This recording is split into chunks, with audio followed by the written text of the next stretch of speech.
So I have an unpopular opinion about the movie Obsession. I went and seen Obsession and Backrooms this Sunday, and I just want to say the real Nikki never came back until the end of the movie. Spoilers. Now listen, I'm not gonna try to spoil you at first, but I'm gonna say spoilers when I'm about to drop some spoilers.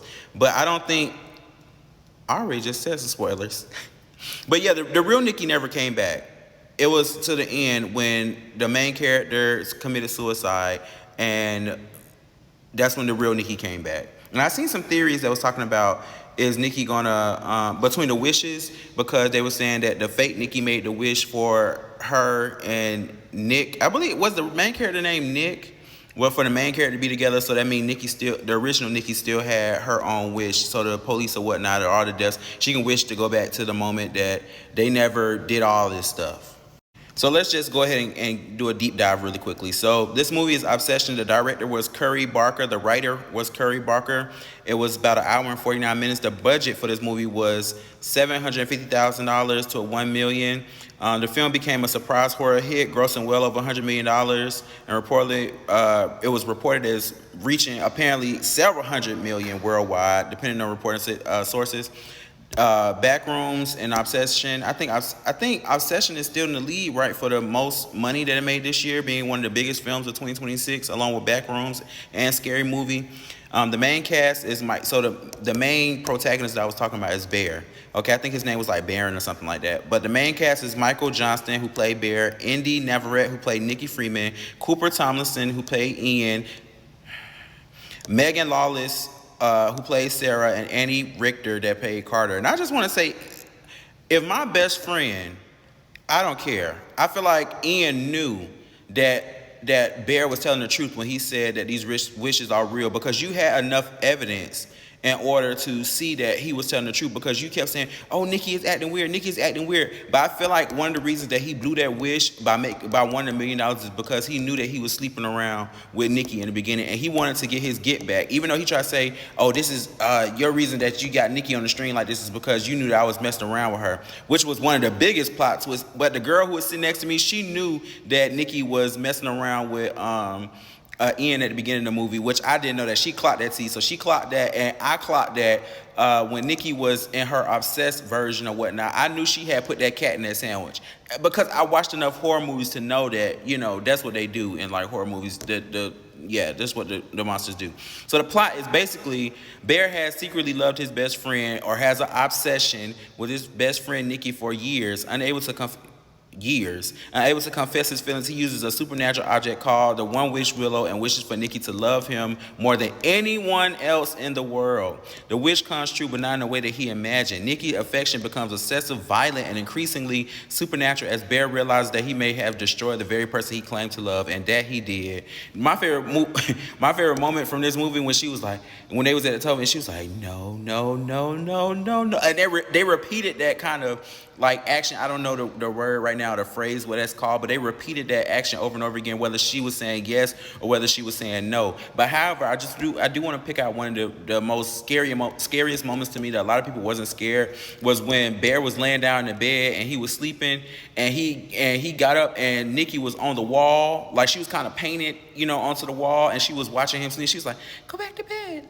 Oh my gosh, like I'm getting chills now. Like, that would scare the shit out of me. Somebody watching me in my sleep. Like, I get, like, couples do that sometimes, like when they're infatuated with each other, or maybe in the honeymoon stage, but you're actually out the bed, you're standing, blending in with the wall, and you're telling me to go back to bed, and you just watching me. Like, that shit was creepy. And then the fact that she duct taped the door, that was crazy. I probably would break up with somebody. If you duct tape the door in the middle of the night and I wake up and I come in there, like, how much time did you have? How did I not hear that loud ass duct taping the door? I think that would have been a deal breaker for me. That's why I'm saying that Bear was just as obsessed with Nikki as Nikki, the wishing Willow Nikki, was obsessed with Bear.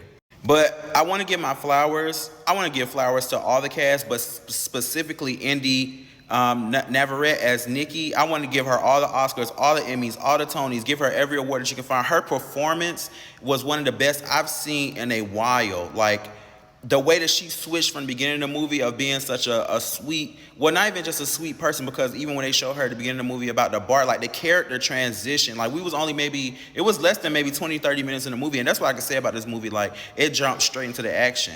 And so from the beginning of the movie, when you see her, she's like so bubbly. She's like, yeah, let's take some shots, let's buy this, but I really just want to go home this day. Or she's saying like, I really want to, this is my last night in the store. For her to switch just from a wish of being on a porch and coming back to the car, like that whole thing was crazy. And then another thing that I noticed while I was on Twitter, they said that the director, what's his name, Curry Barker, he had her play a version that wasn't obsessed and a version that was obsessed with Nikki, to be able to, I guess, capture both sides of it. So she played multiple versions of the same character. At one moment, she's sweet and vulnerable, then terrifying, then heartbreaking, and somehow she made every version believable. By the end of the movie, I wasn't watching the actress anymore, I was watching Nikki, and I absolutely have to agree. Now I want to delve into my unpopular opinion. I don't think Nikki ever came back. And because some people are trying to say, oh, it was the original version of Nikki. Nikki came back in some parts of the movie. I don't think Nikki ever came back. I felt like, let's see, at least not until the very end. I know there was moments throughout the movie where people feel like the real Nikki was talking, especially when she was laying in the bed, you know, saying, kill me, kill me, kill me. But I don't buy it. I don't believe it. I think the curse, the wish, whatever force that was controlling her was manipulating Bear the entire time, giving him hope, trying to think like, oh, this can work, making him think that the real Nikki was still there, making him believe that he could still save Nikki. But for me, the real Nikki doesn't fully return until Bear, you know, finally completes the spell, which, you know, was him committing suicide. The ending completely changed how I viewed the movie, but let me go back to my other unpopular opinion. I think people only view Nikki as being a person that was obsessed with Bear, but you have to understand, like, you have to be like very obsessive to want to make a wish for somebody. So I think Bear was obsessed with Nikki from the very beginning. Think about it. How obsessed do you have to be with somebody to make a supernatural wish that they love you more than anyone else in the world? That's not normal. A lot of people focus on Nikki's actions because she was the one doing all the crazy stuff after the wish, but nobody talks about the fact that Bear started all of this.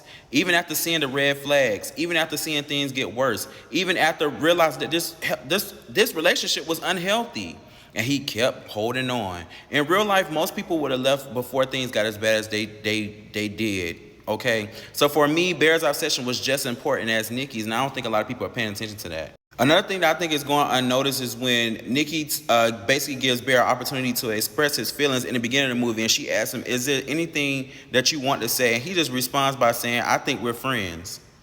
Now, who in real life would ever do that? In most cases that I've ever been in a situation like that, most people, friends, family, whatever I've seen get together and get married or just be boyfriend and girlfriends or however, they confess their feelings if somebody gives them room and space to be comfortable to say how they feel, whether it's with rejection or acceptance. I just feel like that's what made it feel like a movie to me.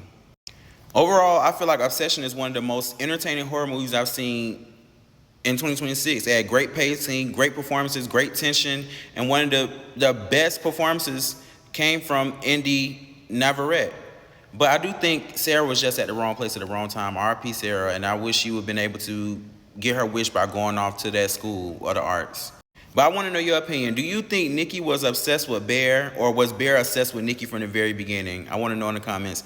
And if you enjoyed this review, make sure you check out my other movie reviews, music reactions, anime reviews, gaming content, and everything else here on this channel, or Facebook, or Instagram, wherever you're watching this review. Okay?